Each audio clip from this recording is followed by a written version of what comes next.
Hello everyone. Today we talk about how to fix the app of Threads.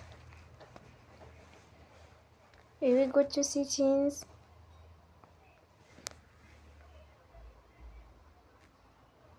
Then we click on apps.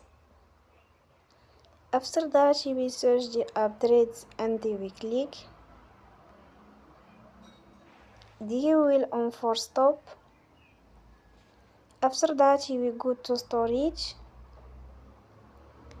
Then we click on clear cache. In the end,